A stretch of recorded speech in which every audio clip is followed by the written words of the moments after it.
I'd been looking forward to this weekend for weeks. 2 quiet days at my parents' house, away from the constant noise of city life. I was curled up on the old floral couch in their living room, coffee warming my hands, when my phone buzzed. Seeing Mark's name pop up made me smile. He's my friendly next-door neighbor, always quick with a wave and a joke. But when I opened his message, the smile vanished. "Hey, just a heads up. The music at your place is really loud. Sounds like a full house over there." For a second, I just stared at the screen, my mind trying to catch up. Chris had told me he'd be spending the weekend at home, working on that urgent project that supposedly required total peace and quiet. I could still hear his voice in my head, promising to order takeout and keep it low-key.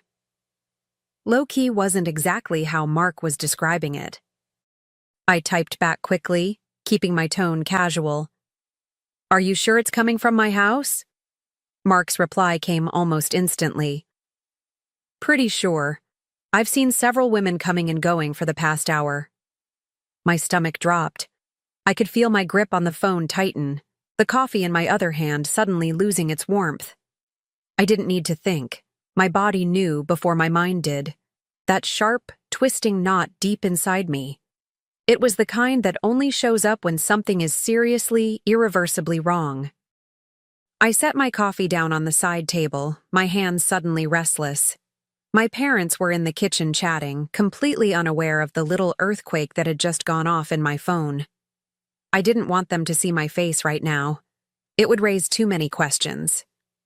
Instead, I stood by the window, staring out at the familiar street I grew up on, trying to make sense of what Mark had said.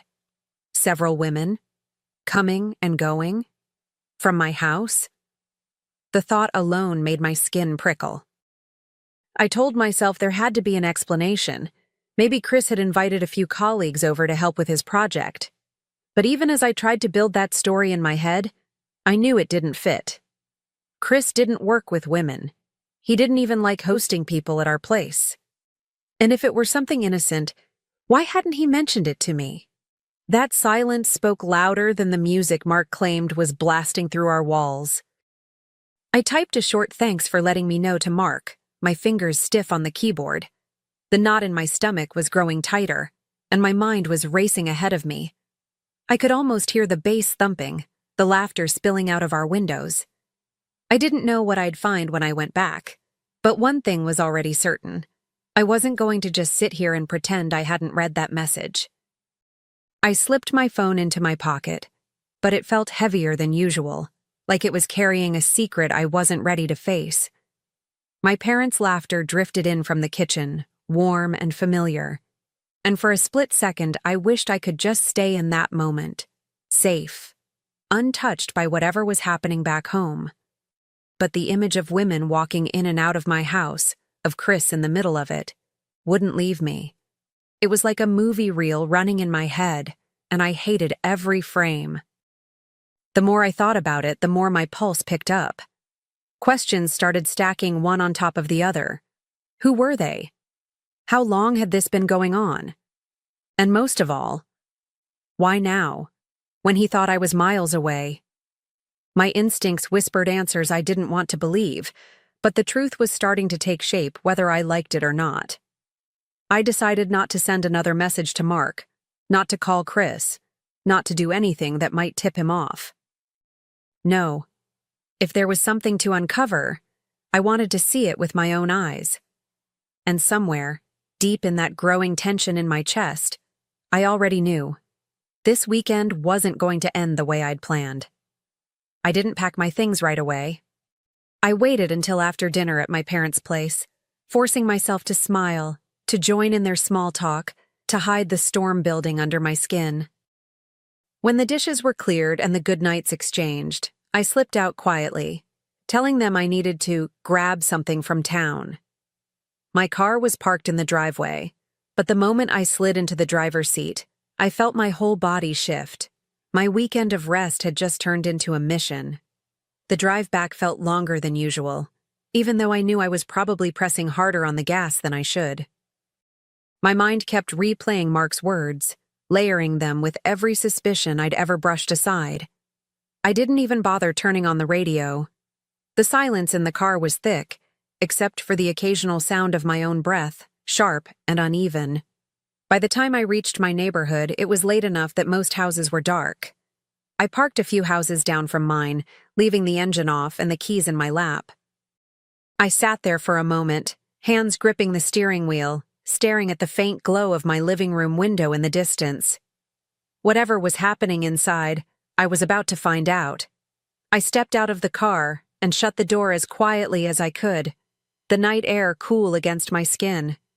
My heels clicked softly on the pavement, but I slowed my pace the closer I got, careful not to draw any attention. From half a block away, I could already hear it, the faint thump of bass, the rise and fall of voices, and a burst of laughter that made my jaw clench. This wasn't background noise. It was a full-blown party. I moved to the side of the house, my heart pounding so hard I could feel it in my throat. The blinds on the front window were slightly open, just enough to give me a slice of the inside. And there he was. Chris. Sitting on the couch like he didn't have a care in the world, one arm draped casually around a woman I'd never seen before. Her laugh was high and bright, the kind of laugh meant for being noticed. I froze, my breath catching, my hands balling into fists at my sides. He wasn't even trying to hide it. No nervous glances toward the door, no fake distance between them. Just comfortable. Like this was normal. Like I didn't exist. I felt something inside me shift in that moment. Not just hurt, but something sharper, steadier. I pulled my phone from my pocket, the decision already made before I'd even unlocked it. My fingers moved quickly, almost on autopilot, switching to the camera. Through that narrow gap in the blinds, I started recording. First, a slow pan of the room. The drinks scattered across the coffee table, the crowd of women talking and laughing, the way Chris leaned in closer to her as if the rest of the world didn't matter. Then I zoomed in on them, making sure every smirk, every careless touch was captured. I took a few photos too, each click of the shutter feeling like a quiet strike in my favor. Evidence, proof. The kind of truth that couldn't be twisted or denied. I didn't need to barge in, to scream, to demand answers. The images on my phone were already doing the talking for me. When I'd seen enough, I backed away from the window, keeping my steps light. The music faded with every stride until the night swallowed it. By the time I reached my car, I felt strangely calm. Not because it didn't hurt, it did, in ways I couldn't even name yet, but because I knew the power had shifted. And he didn't even know it. I didn't drive straight home to my parents' place. Instead, I just sat there in the car for a while, engine off, letting the quiet wrap around me. My hands rested on the steering wheel, and for the first time all night, I took a slow, deliberate breath. The anger was still there, burning hot, but underneath it was something colder. Calculation. I knew if I walked in there now, it would be chaos. Shouting, tears, maybe even regret. No, I wasn't going to give him that scene. I wanted him blindsided, the same way he'd blindsided me. The road ahead shimmered under the streetlights as I finally pulled away. Each mile put more distance between me and that living room, but my mind was already working through the details. If Chris thought this was just going to be a fight he could talk his way out of, he was in for a surprise. I wanted precision, timing. I wanted every piece of this to leave a mark. By the time I reached the familiar curve that led to my parents' street, I'd already started my list. A locksmith. A few friends I could trust to keep their mouths shut until it was time. And one call in particular, the one that could make this sting long after I was gone. I wasn't just thinking about leaving him. I was thinking about making sure he remembered the day I did. When I got back to my parents' driveway, the house was dark, their bedroom light already off. I slipped inside quietly, grateful that I didn't have to answer any questions. In the quiet of my old bedroom, I sat cross-legged on the bed with my phone in hand. the glow of the screen lighting my face. The locksmith was my first call. I explained exactly what I needed and when. Monday, midday, when I knew Chris would be at work. The man didn't ask questions, just gave me a time. Perfect. Next, I sent the videos and photos to a couple of friends I could trust. Not the gossipy kind, but the ones who would know exactly when and how to let this story breathe in the right places. I didn't need to blast it out to the world just yet. A slow leak would do the trick. Rumors have a way of finding the right ears, and I knew they'd eventually find their way back to him. And then, the last call. The one that made me smile in the dark. My brother's friend, who also happened to be Chris's boss. I forwarded everything without a single word. No explanation, no context. The images spoke for themselves, and I knew he'd connect the dots quickly. After all, Chris had told everyone at work he'd be pulling overtime that weekend. When I finally put my phone down, the room was quiet, except for the faint hum of the old ceiling fan above me. I leaned back against the pillows, staring at the shadows on the wall, feeling the strange mix of emotions swirling inside me. There was hurt, yes, but it wasn't consuming me the way I thought it would. What stood out more was the control, the feeling that for once, I held all the cards. He had no idea the clock was already ticking. I imagined his Monday, walking into work, smiling like nothing had happened, completely unaware that his boss had seen the footage before his first cup of coffee. Coming home that evening to a door that wouldn't open, fumbling with his keys, confusion turning to panic. And me, waiting. Calm, ready. Sleep didn't come easily that night. My mind kept turning over the plan, refining each detail, making sure I left nothing to chance. This wasn't just about catching him in the act. It was about making sure the fallout followed him into every corner of his life. And when it happened, he'd remember exactly who had lit the match. Monday evening came faster than I expected. I was sitting on the porch, coffee in hand, when I saw his car turn onto the street. I didn't move. Just watched as he pulled into the driveway, still in his work clothes, looking relaxed, like any other day. He walked up to the front door, slid his key in, and stopped. The key wouldn't turn. He tried again, jiggling it harder this time. I could see the confusion knitting his brow, his movements getting sharper. I stayed seated, legs crossed, letting him work it out in his head. The moment he looked over at me, I lifted the envelope from the small table beside me and held it out. "You might want this," I said, my voice steady. He stepped closer, his eyes scanning my face for some clue, but I didn't give him one. Inside was a set of divorce papers and a small USB drive. As he opened the envelope, I took a slow sip of coffee. "This house is for people who respect it, and the people in it. You don't qualify." The words left my mouth calm and deliberate, but I could see them hit him like a slap. He opened his mouth to speak, but before he could, my phone buzzed on the table beside me. I glanced at the screen and couldn't help the small, satisfied curve of my lips. It was a screenshot from a friend, a reply from Chris's boss to the video I'd sent. Just 5 words. "Thanks for letting me know. This won't be tolerated here." I tilted the phone so Chris could see it. His eyes flickered, scanning the message, and I caught the moment his stomach must have dropped. That easy confidence he'd walked up with was gone, replaced by something tighter, smaller. "You lied to me. You lied to them," I said, keeping my tone even, almost conversational. "Guess now everyone's on the same page."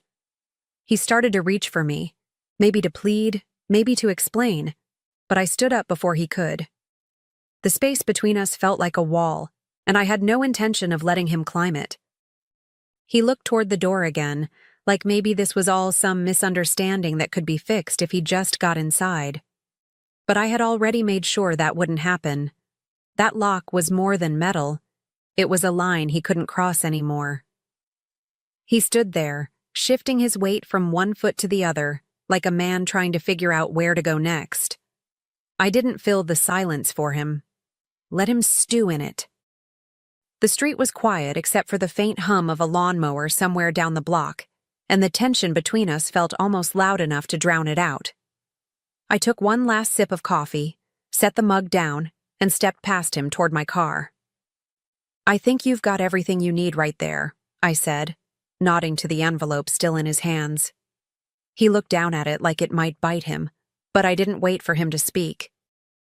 I unlocked my car, sliding into the driver's seat without another glance back. As I pulled away, I caught a glimpse of him in the rearview mirror, still standing on the porch, still holding the evidence of everything he'd thrown away. I didn't feel sorry for him, not even for a second, because this wasn't just about locking him out of a house. It was about locking him out of my life. And I was already thinking about what came next. A few weeks later, my house didn't feel like his shadow was lingering anymore. The locks were mine, the silence was mine, and for the first time in years, the space actually felt like it belonged to me. That's when I decided it was time for my own party, the kind worth remembering. I made a guest list filled with people who had stood by me, neighbors who had sent quiet thumbs-up texts when they heard what happened, and friends who didn't flinch when the truth came out. On the night of the party, the place was alive. Music spilled from the speakers, laughter bounced off the walls, and the air smelled like good food and freedom. I caught myself smiling so much my cheeks hurt, moving from group to group, making sure everyone had a drink in hand and a story to share. There was no tension, no hidden agenda, just pure, unfiltered joy. Every now and then, I'd glance toward the front door, half expecting the ghost of that awful night to creep in, but it never did. The only people who crossed that threshold were the ones I trusted, the ones who understood what it meant to be invited in, and that, more than anything, made the night feel like a victory. The living room buzzed with energy, glasses clinking and conversations overlapping in the best possible way. I leaned against the kitchen counter for a moment, just to take it all in, the kind of scene that used to feel impossible when Chris was around. Back then, hosting meant walking on eggshells, worrying if he'd get moody or start nitpicking. Now, the air felt light, unburdened. Even the music sounded different, like it had more room to breathe. People kept telling me how good I looked, and maybe I did, but it wasn't the dress or the lipstick. It was the way my shoulders weren't carrying the weight they used to. I laughed more easily, listened more fully, and felt like I was actually present instead of watching my own life from a distance. At one point, Mark, yes, the same neighbor who'd sent the text that started it all, raised his glass in my direction. "Two better nights," he called out. Everyone joined in, their voices loud and warm. I lifted my glass back to him, the kind of silent thank you that only he would truly understand. Later that night, I found myself out on the porch, the cool air wrapping around me while the music and laughter carried on inside. I pulled out my phone, opened the camera, and snapped a photo of the crowd through the doorway, friends smiling, dancing, completely in the moment. I added a caption before posting it to my social media. "Some parties are worth remembering. Others are just proof you needed to leave." The notifications started rolling in almost instantly, little pings of support and curiosity. I didn't care who saw it or who connected the dots. If Chris stumbled across it, all the better. Let him see what a real celebration looks like. One that doesn't need lies or locked doors or whispered excuses. I slipped my phone back into my pocket and raised my glass to no one in particular, just to the night itself. The music swelled behind me, a warm reminder that I'd built this moment from the ashes of something ugly. And for the first time in a long time, I felt like the story was mine again. After 10 years of groundbreaking research under my direction, I'm proud to announce that Revitalize Pharmaceuticals has developed the first effective treatment for Geller's syndrome. Dr. Richard Harlow announced to the crowd of medical journalists, pharmaceutical executives, and FDA representatives gathered in the hotel ballroom. This devastating neurological condition has been a death sentence for the 5,000 Americans diagnosed each year. Today, that changes. I stood at the back of the room, clipboard pressed against my chest like armor, watching the man who had spent less than 10 hours in our actual research lab take credit for my life's work. The molecular structure projected on the massive screen behind him, the one he was gesturing to with such confident authority, had been sketched on a coffee shop napkin during my second year of postdoctoral research, long before I'd even joined Revitalize. My name is Dr. Eliza Kwan, and this is the story of how a revolutionary medical breakthrough, and the system that almost buried it, changed far more than just the lives of Geller's syndrome patients. The brilliance of compound RVT 773, Harlow continued, using the corporate designation rather than the molecular name I'd given it, lies in its ability to cross the blood-brain barrier and selectively inhibit the protein misfolding that triggers neurodegeneration in Geller's patients. A medical correspondent from The Lancet raised her hand. Dr. Harlow, the molecular mechanism you're describing is remarkably similar to Dr. Kwan's published theoretical work from her time at Johns Hopkins. Was her research a starting point for this treatment? Harlow's practiced smile didn't falter. Dr. Kwan is a valued member of our extended research team. Her early theoretical models provided some interesting avenues to explore, though they required significant refinement to become clinically viable. Some interesting avenues, refinement. I bit the inside of my cheek to keep my expression neutral. What he didn't mention was that the extended research team consisted almost entirely of me and 3 dedicated lab assistants working 80-hour weeks in a basement lab, chronically underfunded until our breakthrough made the treatment too promising to ignore. Could we hear from Dr. Kwan directly? Asked the journalist, scanning the room. Dr. Kwan is more comfortable in the lab than in the spotlight, Harlow answered smoothly. She's actually already back at Revitalize, working on the next generation of the compound. Science never sleeps. The lie was so brazen I almost laughed. I was standing less than 50 feet away from him, deliberately positioned in the back where marketing thought I wouldn't be noticed. But the journalist's gaze found me anyway, recognition flickering across her face as she spotted the name on my badge. I gave a small nod, confirming her suspicion, and watched as she made a note in her tablet. The seed was planted. After the presentation, as Harlow was surrounded by pharmaceutical executives discussing distribution rights worth billions, I slipped away to the hotel bar. My phone lit up with a message from Deepak, one of my lab assistants. Did he at least mention your name this time? I typed back, as a member of the extended research team whose work required significant refinement. Bastard, when do we activate Phase 2? I smiled at the message. Phase 2. It sounded like something from a spy movie, but it was actually a carefully planned strategy devised in the darkest moment of our research journey. The day Harlow had tried to remove me from the project entirely. Tonight, send the package to Lydia Chen at The Lancet, the one with EVE Ragiting. I ordered another drink and pulled up the secure cloud folder on my phone, the one that contained our insurance policy. For 3 years, I had documented every step of our research with obsessive precision. Lab notes, molecular modeling simulations, clinical trial data, and correspondence.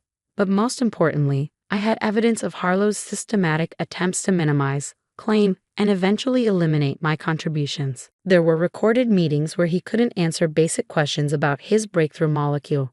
Emails where he admitted not understanding the core mechanisms but insisted on being listed as primary researcher.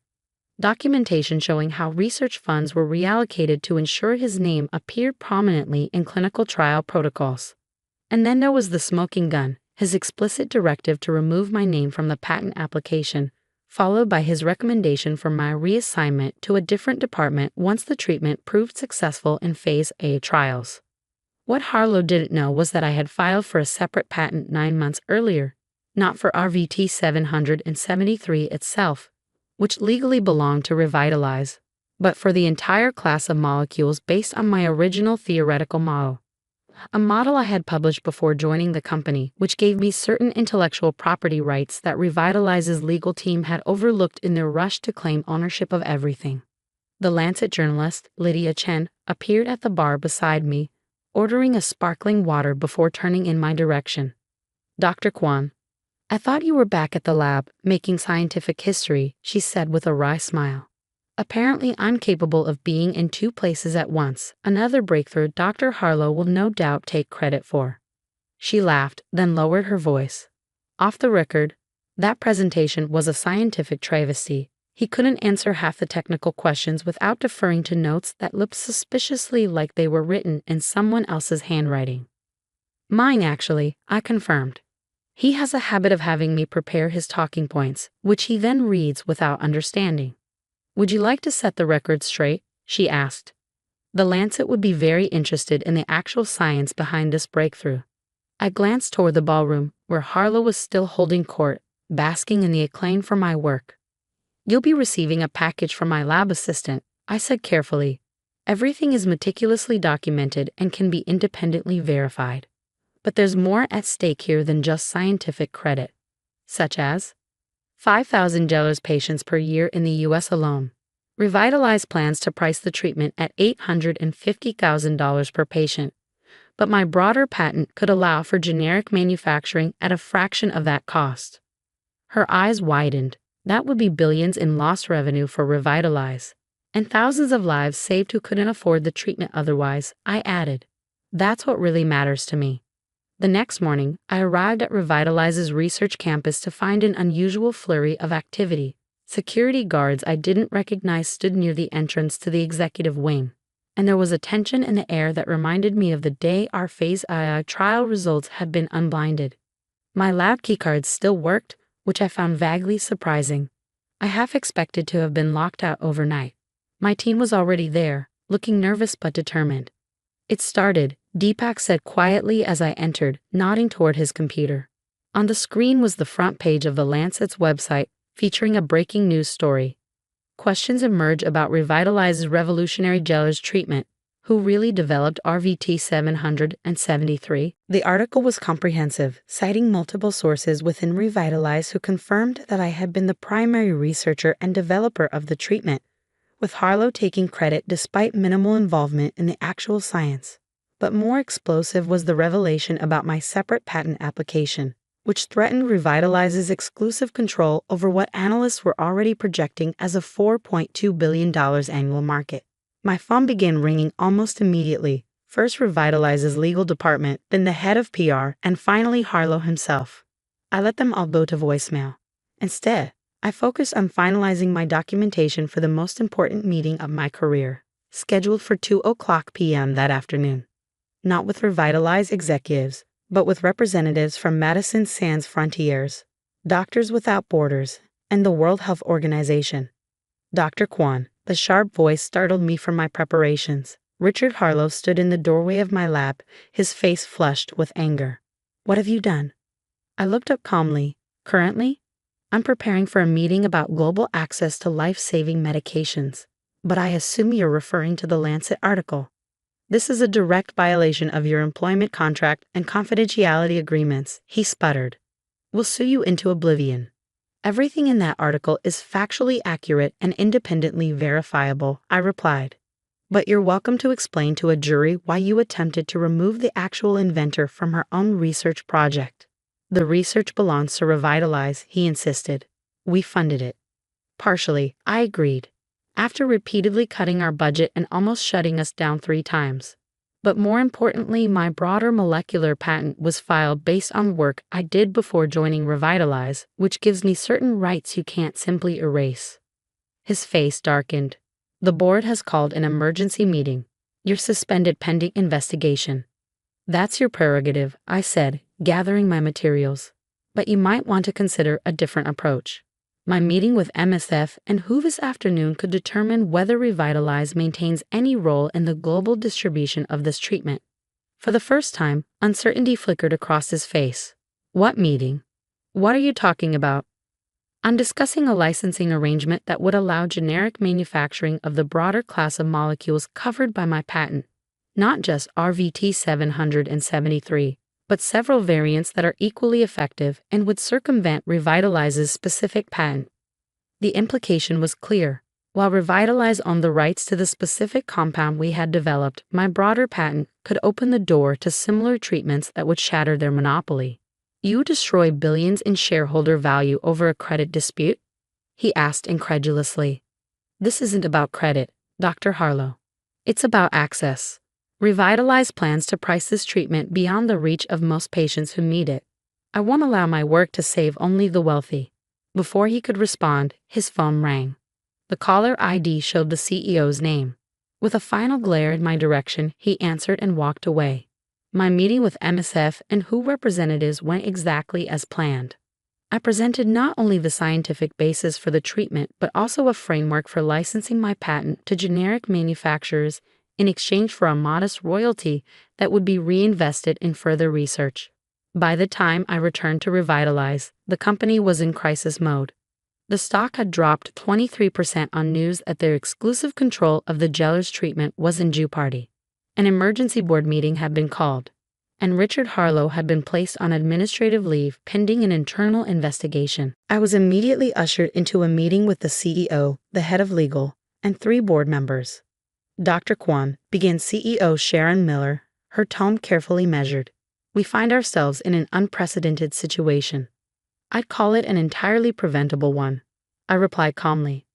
For the next hour, I laid out exactly what had transpired over the past 3 years, my groundbreaking research, Harlow's systematic appropriation of my work, and the lengths I had gone to document everything while still fulfilling my obligations to Revitalize. What exactly do you want? Asked Thomas Reardon, the lead board member. 3 things, I said without hesitation.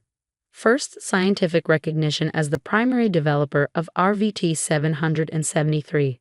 Second, a pricing structure that makes the treatment accessible to all Geller's patients, not just the wealthy or well-insured.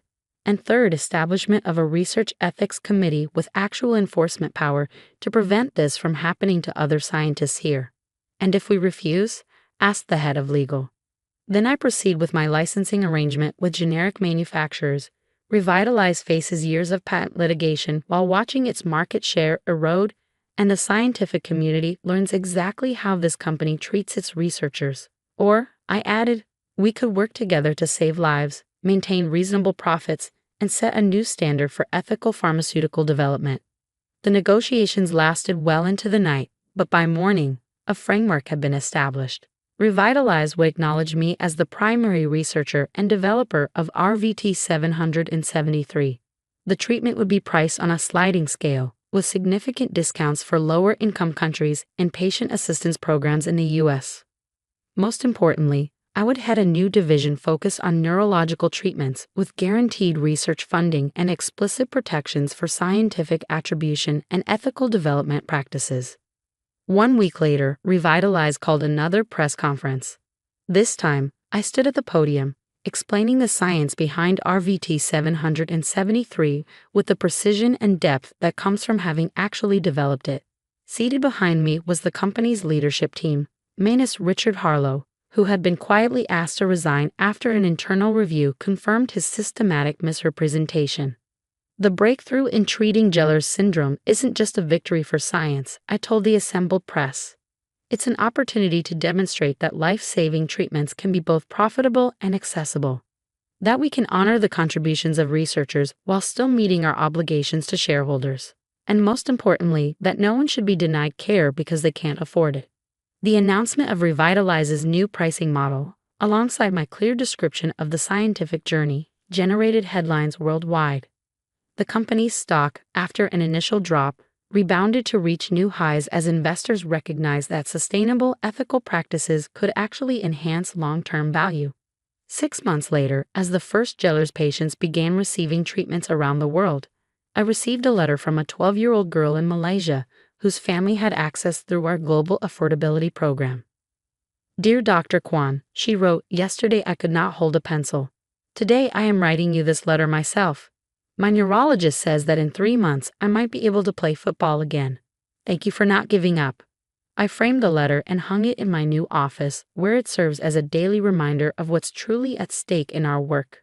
Beside it hangs a simple plaque that I insisted be placed in every revitalized research facility. Behind every medical breakthrough are the researchers whose names history may forget, but whose dedication changes lives.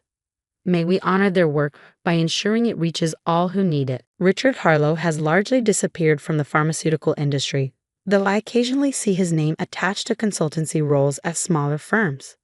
The journalist who first questioned his expertise, Lydia Chen, won a prestigious award for her investigation into credit appropriation in scientific research.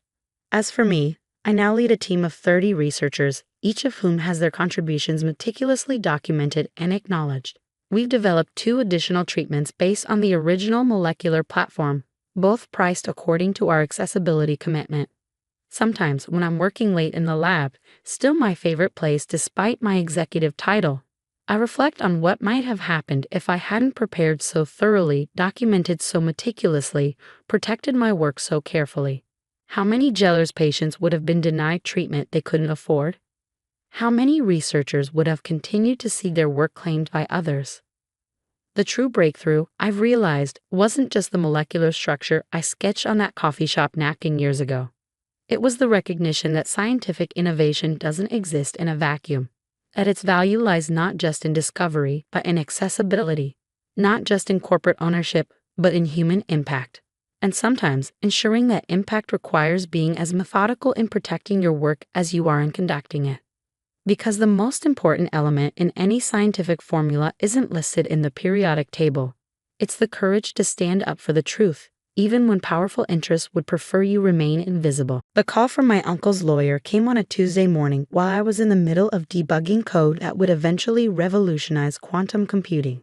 The same code my family had mocked as a glorified calculator for the past 5 years. Mr. Calloway, I regret to inform you that your uncle, Edward Thornton, passed away yesterday evening. I stared out the window of my modest apartment at the university campus where I worked as an unremarkable assistant professor. Unremarkable, my father's word, not mine. I'm sorry to hear that, I said, genuine sadness mixing with surprise. Uncle Edward had been the only family member who'd ever shown interest in my work. Mr. Thornton's will stipulates that you attend the reading tomorrow at our offices in Boston. All beneficiaries must be present. I almost laughed. Beneficiaries? My name and inheritance had never appeared in the same sentence in my family. My name is Daniel Calloway, 32, perpetual disappointment to the illustrious Thornton Calloway financial dynasty. While my cousins have followed the family path into investment banking and hedge funds, I'd chosen theoretical physics and computer science, an unforgivable detour from the family legacy. I'll be there, I told the lawyer, already mentally rearranging my lectures and lab time. That evening, my phone lit up with a text from my cousin Victor. Heard about the will reading. Don't get your hopes up, Danny. Uncle Edward was just being polite, including you. Victor had been the golden child since we were boys. Captain of the lacrosse team, Harvard Business School, summer internships at Goldman Sachs. Now he managed the family's primary investment fund, which my father and aunt had entrusted to him despite his mediocre track record. I didn't bother responding. Victor's taunts had lost their sting somewhere around the time I'd published my 3rd peer-reviewed paper on quantum algorithmic stability. The next day, I sat in the mahogany-paneled conference room of Harrington and Associates, distinctly underdressed in my university blazer among my family's bespoke suits.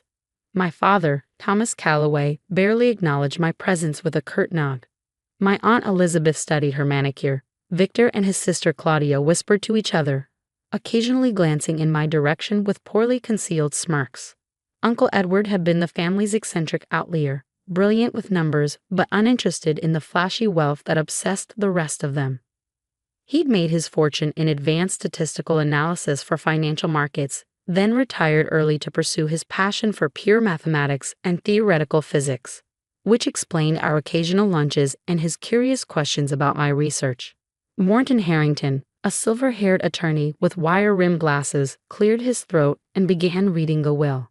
To my sister Elizabeth and my brother-in-law Thomas, I leave my vacation properties in the Hamptons and Martha's Vineyard, along with the sum of $1 million each. My father and aunt exchanged satisfied glances, exactly what they'd expected. To my niece Claudia, I leave my collection of art and antiquities, valued at approximately $4 million. Claudia brushed imaginary lint from her Channel suit, her expression suggesting this was merely her due. To my nephew Victor, I leave my membership shares in the Sterling Club and my vintage car collection. Victor's smile faltered slightly. The assets were valuable, certainly, but nowhere near what he clearly anticipated. The remainder of my estate, continued Harrington, including my primary residence, investment holdings, and controlling interest in Thornton Analytics, I leave to my nephew, Daniel Calloway, contingent upon certain conditions. The room went silent, then erupted. "This is absurd," my father sputtered, his face reddening. "Daniel knows nothing about running a company." "There must be a mistake," Aunt Elizabeth insisted, leaning forward. "Edward wouldn't leave the bulk of his estate to the family disappointment," I offered quietly. Harrington raised a hand for silence. "The bequest comes with specific conditions, as I mentioned. Mr. Thornton left a letter explaining everything. He handed me a sealed envelope. My name was written on it in Uncle Edward's precise handwriting." "What conditions?" Victor demanded. "What's in that letter?" "That's between Mr. Thornton and Daniel," Harrington replied firmly. "Now, regarding the distribution of assets." "How much?" My father's voice cut through the attorney's explanation. "How much is he getting?" Harrington consulted his papers, though I suspected he knew the figure by heart.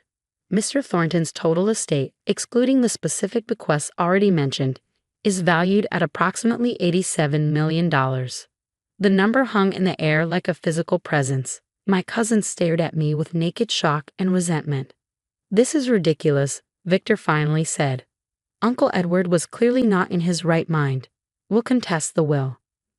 Mr. Thornton underwent thorough psychological evaluation when he updated his will 6 months ago. Harrington countered smoothly. "The documentation is impeccable. Additionally, there's a no contest clause. Any beneficiary who challenges the will forfeits their inheritance entirely." Victor subsided, though fury still radiated from him. The meeting concluded with details about asset transfers and paperwork. Throughout it all, I sat quietly, the unopened letter burning a hole in my pocket. As we prepared to leave, my father approached me for the first time in over a year. "Whatever game Edward was playing, this company is beyond your capabilities," he said, his voice low. "You should sell your shares to Victor. They'll give you fair market value." I met his gaze steadily. "I haven't even read Uncle Edward's letter yet.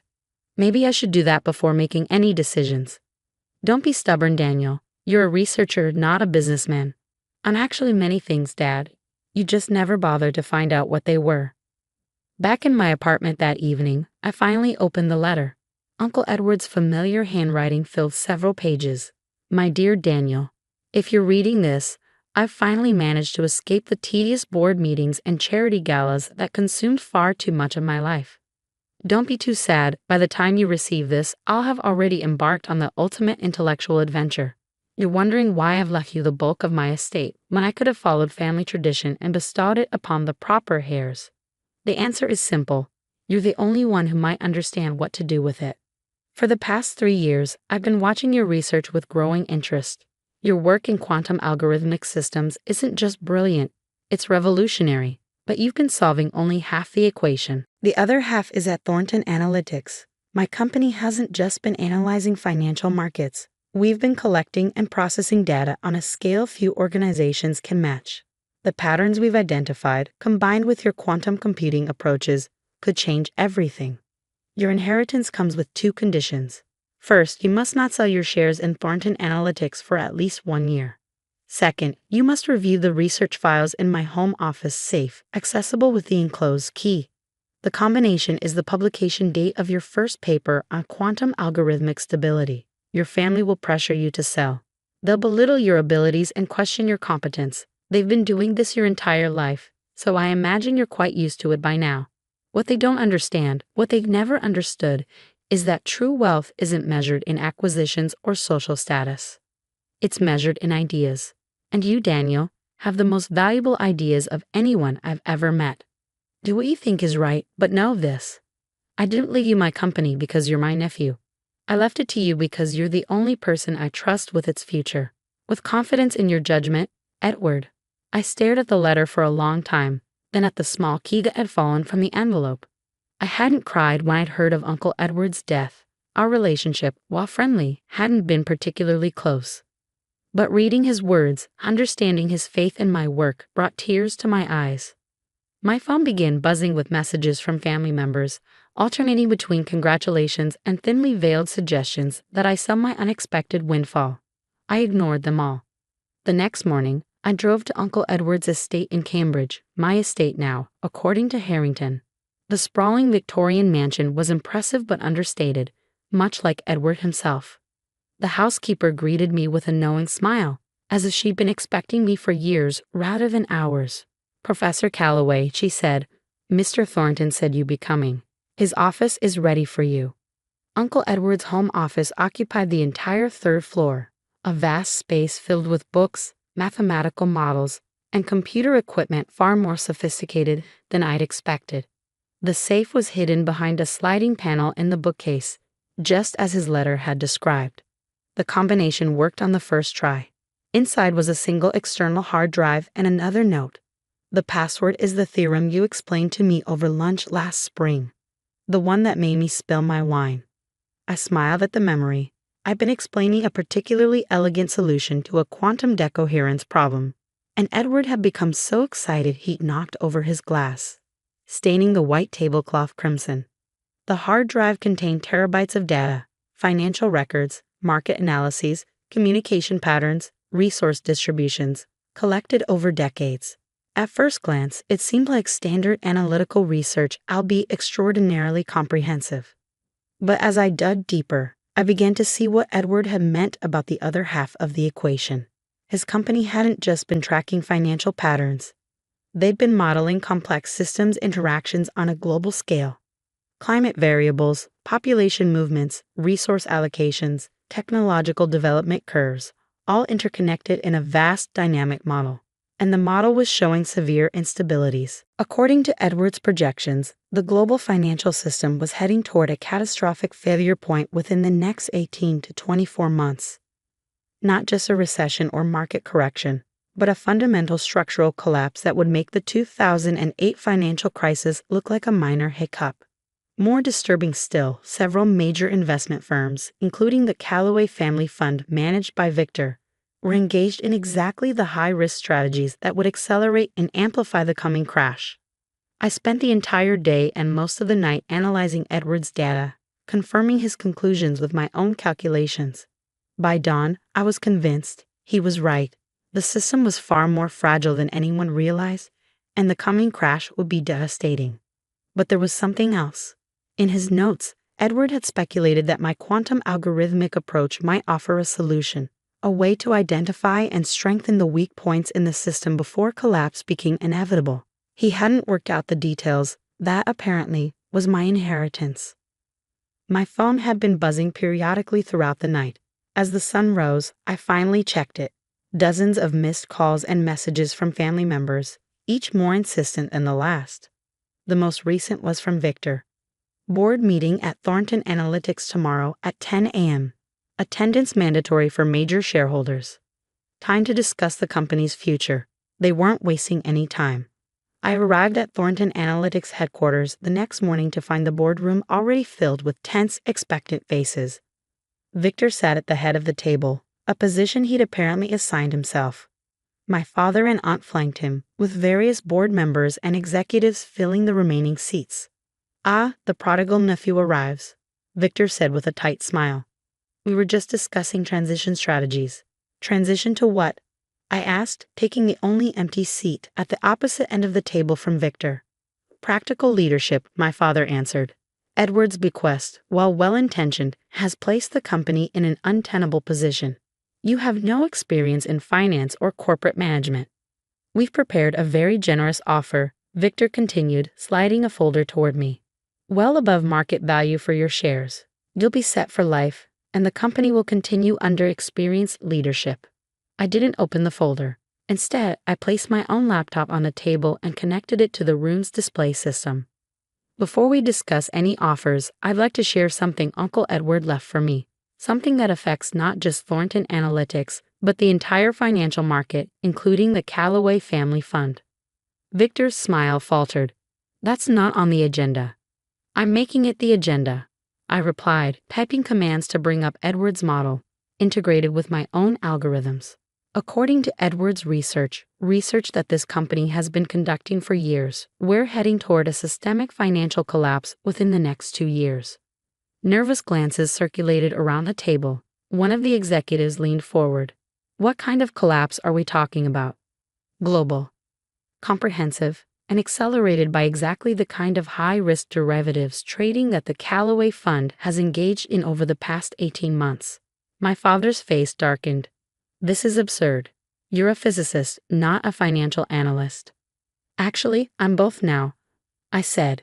And Edwards' data is conclusive. The modeling shows a 94% probability of cascading system failure beginning in the banking sector and rapidly spreading to commodities, currencies, and equity markets. I guided them through the model, explaining the interlocking factors and feedback loops that were creating an unprecedented vulnerability in the global financial structure. Several board members, particularly those with technical backgrounds, grew increasingly concerned as the presentation continued. Even if this model is accurate, Victor interjected, his voice tight with barely controlled anger.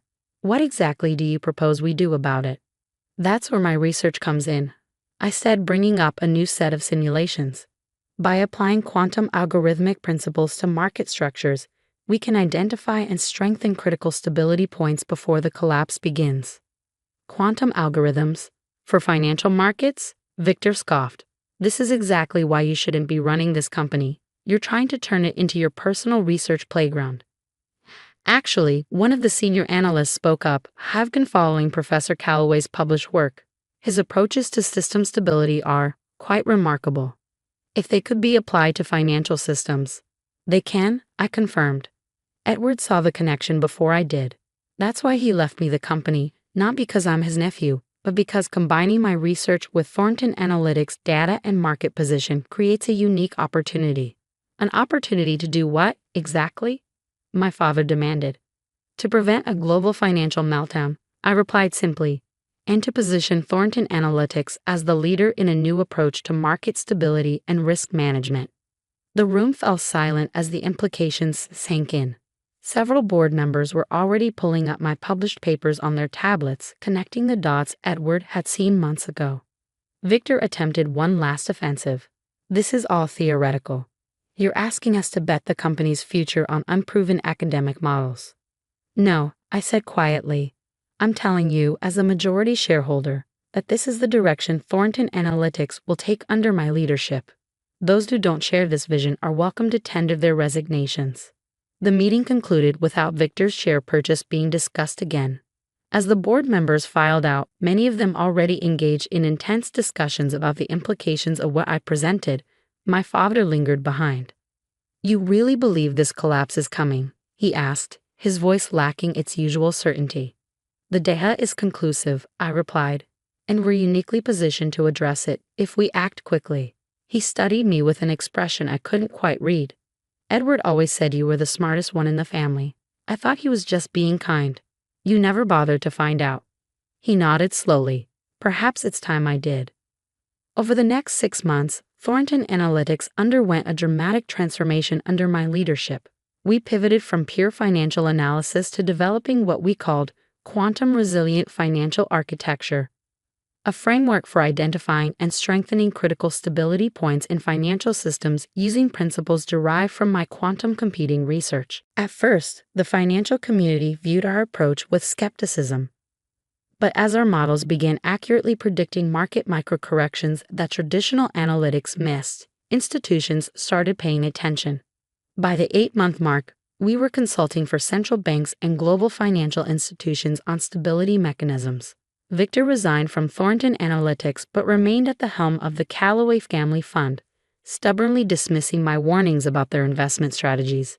My father, surprisingly, began taking an interest in my work, occasionally sitting in on technical briefings and asking increasingly insightful questions. Then came the first tremors of the crash we predicted. A mid-sized investment bank in Europe collapsed overnight due to exposure to exactly the kind of complex derivatives our model had flagged as high risk. The contagion spread rapidly, just as we projected. But the institutions that had implemented our stability protocols weathered the initial shock. As the crisis accelerated, our client list grew exponentially. We weren't just analyzing the crash, we were actively helping to contain it. The Callaway family fund wasn't so fortunate. Victor had ignored my warnings, doubling down on high-risk positions that were now imploding spectacularly. In a single week, the fund lost 60% of its value. My father called me late one night, his voice uncharacteristically unsteady. "Victor's asking for your help. The fund is in free fall." "I tried to help 6 months ago," I reminded him. He wasn't interested. "That was before. This is now. This is the family legacy, Daniel." I thought about all the years I'd spent trying to earn recognition from a family that considered my work irrelevant. The dismissive comments, the missed graduations, the constant comparison to cousins who fit the family mold. "I'll see what I can do," I finally said, not for Victor, but for the family members who would be devastated by the fund's collapse. The next day, I met Victor in his now somber office, surrounded by terminal screens displaying cascading losses. "I suppose you're enjoying this," he said by way of greeting. "I take no pleasure in being right about a financial catastrophe," I replied. "But yes, there's a certain irony in you asking for my help after all these years of mockery." He stared at the screens, defeat written in the slump of his shoulders. "Can you help? Or did you just come to witness the downfall?" "I can help," I said, opening my laptop. "But things will change. The fund will need to adopt the stability protocols we've developed, and you'll need to resign as manager." His head snapped up. "You want control of the family fund too?" "I don't want control of anything, Victor. I want stability in a system that's been dangerously imbalanced for too long. In the financial markets and in our family." In the end, Victor agreed to my terms, not out of respect for my expertise, but out of desperation to salvage what remained of his reputation. The Callaway Family Fund was restructured under Thornton Analytics guidance, its high-risk positions unwound, its investment strategy realigned with the stability principles I developed. 1 year after Uncle Edward's will reading, I stood at the podium of the International Financial Summit, addressing central bankers, treasury secretaries, and financial leaders from around the world. The subject: how quantum algorithmic principles were reshaping our understanding of financial stability in a complex global system. My father sat in the front row, genuinely attentive for perhaps the first time in my life. Beside him was Dr. Eleanor Chen, the brilliant quantum physicist who had joined Thornton Analytics as our research director and who had, more recently, begun joining me for dinners that extended far beyond professional discussions. As I explained the elegant mathematics behind our stability protocols, I thought about Uncle Edward's letter. True wealth isn't measured in acquisitions or social status. It's measured in ideas. He had been right, of course. But he left out something important. Ideas only achieve their full value when they're implemented, when they move from theoretical possibility to practical reality, when they change not just how we think, but how we live. My inheritance hadn't really been Uncle Edward's money or his company. It had been his confidence that my ideas mattered, that they could change things that needed changing. As I concluded my presentation to enthusiastic applause, I noticed Victor standing at the back of the hall. Our eyes met briefly, and he gave a small, reluctant nod of acknowledgement. Not quite respect, perhaps, but recognition. Sometimes that's enough. Later that evening, as Eleanor and I walked through the gardens of the conference center, she asked the question that had been on her mind all day. Was it worth it? Saving the family that never appreciated you? I considered this as we paused by a fountain, its waters catching the evening light. "I didn't do it for appreciation," I said finally. "I did it because it was the right application of the right idea at the right time. And the family recognition, your father's newfound respect, Victor's grudging acknowledgement." I smiled, thinking of all the years I craved exactly those things. They're like compound interest, nice to have, but not the principle I was investing in. Eleanor laughed, linking her arm through mine as we continued our walk. "Professor Callaway, I do believe you've been spending too much time in the financial world. You're speaking in banking metaphors now." Maybe, I agreed, or maybe I'd just finally solved the inheritance equation, figuring out what to keep, what to transform, and what to leave behind. The real inheritance, after all, hadn't been what Uncle Edward left to me. It had been what I chose to build with it. And that was a calculation I'd gotten exactly right.